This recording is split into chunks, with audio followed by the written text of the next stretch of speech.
میرے محترم بزرگوں، دوستوں اور عزیز نوجوانوں، آج کا ہمارا موضوع ہے گولڈ، سونا۔ یہ گولڈ جس کے پیچھے آج پوری دنیا بھاگ رہی ہے، کوئی زیور کے لیے، کوئی شان کے لیے، کوئی انویسٹمنٹ کے لیے، اور کوئی صرف لوگوں کو دکھانے کے لیے۔ لیکن سوال یہ ہے، کیا گولڈ انسان کو سکون دیتا ہے؟ کیا سونا قبر میں کام آئے گا؟ کیا گولڈ اللہ کے نزدیک عزت کی نشانی ہے؟ قرآن ہمیں سکھاتا ہے، سمجھاتا ہے کہ دنیا کی ہر چیز ٹیمپوریری ہے۔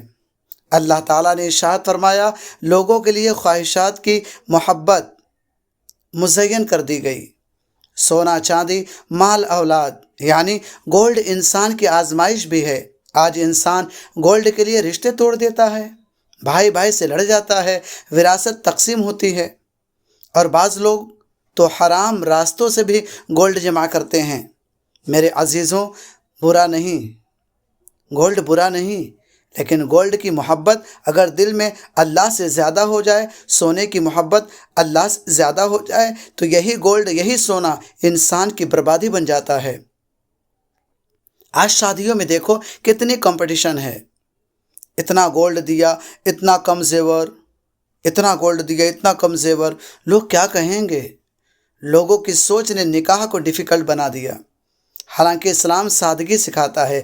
نبی کریم صلی اللہ علیہ وسلم کی بیٹی فاطمہ بنت محمد رضی اللہ تعالی عنہا کا نکاح کتنی سادگی سے ہوا۔ آج اگر کسی کے پاس گولڈ کم ہو تو لوگ عزت کم کرتے ہیں، لیکن اللہ کے نزدیک عزت گولڈ سے نہیں، تقوی سے ہے۔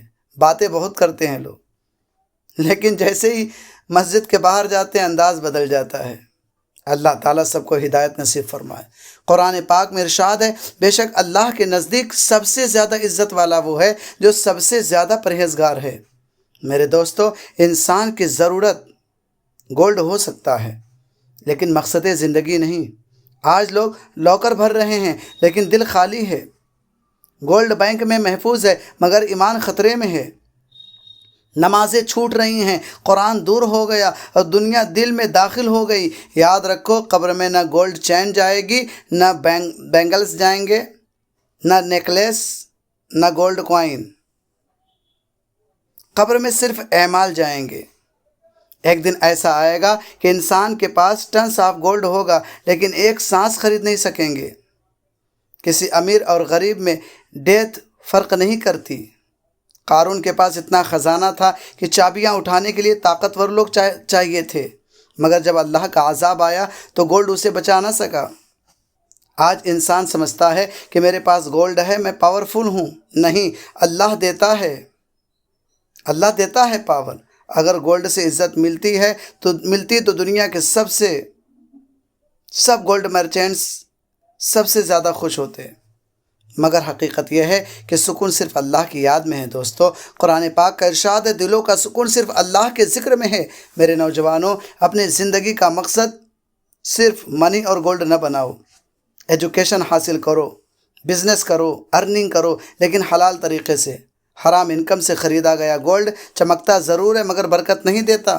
بعض عورتیں گولڈ کی محبت میں اپنے شوہروں پر اننیسیسری پریشر ڈالتی ہیں۔ مجھے یہ نیکلیس چاہیے، مجھے ہیوی بینگلز چاہیے، اور بیچارہ شوہر قرض میں ڈوب جاتا ہے۔ اسلام نے شوہر پر ظلم کی اجازت نہیں دی۔ سادگی اختیار کرو، سمپل لائف میں برکت ہے۔ آج سوشل میڈیا نے بھی کمپٹیشن بڑھا دیا ہے۔ لوگ گولڈ دکھا کر ویڈیوز بنا رہے ہیں اور دوسرے لوگ احساس کمتری میں مبتلا ہو جا رہے ہیں، ڈپریشن میں چلے جا رہے ہیں۔ یاد رکھو، ہر چمکنے والی چیز کامیابی نہیں ہوتی، اصل کامیابی جنت ہے۔ اگر گولڈ تمہیں اللہ سے دور کر دے تو یہ نعمت نہیں، آزمائش ہے۔ قیامت کے دن وہ لوگ بھی آئیں گے جنہوں نے گولڈ جمع کیا مگر زکوٰۃ ادا نہیں کی۔ حدیث پاک میں آتا ہے کہ ایسے مال کو آگ بنا کر جسم پر داغا جائے گا۔ سوچو، جس گولڈ کو انسان سینے سے لگا کر رکھتا تھا وہی قیامت میں عذاب بن جائے۔ لہٰذا اگر اللہ نے مال دیا ہے تو زکوٰۃ دو، صدقہ دو، غریبوں کی مدد کرو، یہی مال تمہارے لیے نجات بنے گا۔ میرے عزیزوں، گولڈ پہننے کے بارے میں بھی اسلام نے اصول دیے ہیں۔ مردوں کے لیے گولڈ پہننا جائز نہیں ہے، جبکہ عورتوں کے لیے اجازت ہے، حدود کے ساتھ۔ آج بعض نوجوان فیشن کے نام پر گولڈ چینز پہن رہے ہیں، حالانکہ مسلمان کی شان سنت میں ہے، فیشن شو میں نہیں۔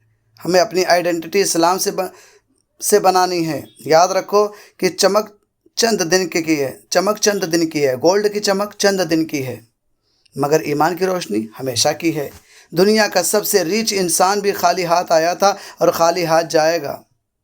کفن میں پاکٹ نہیں ہوتی، جو کچھ یہاں ہے سب یہیں رہ جائے گا، لہٰذا گولڈ کو ہاتھ میں رکھو، دل میں مت رکھو۔ دل میں صرف اللہ اور رسول صلی اللہ علیہ وسلم کی محبت ہونی چاہیے۔ آج اگر ہم نے اپنی زندگی بدل دی، نماز پکڑ لی، قرآن سے تعلق جوڑ دیا، حرام چھوڑ دیا، تو یہی اصل ٹریزر ہے، یہی خزانہ ہے۔ اللہ تعالی ہمیں دنیا کی محبت سے بچائے اور آخرت کی تیاری کی توفیق عطا فرمائے۔ وآخر دعوانا ان الحمد للہ رب العالمین۔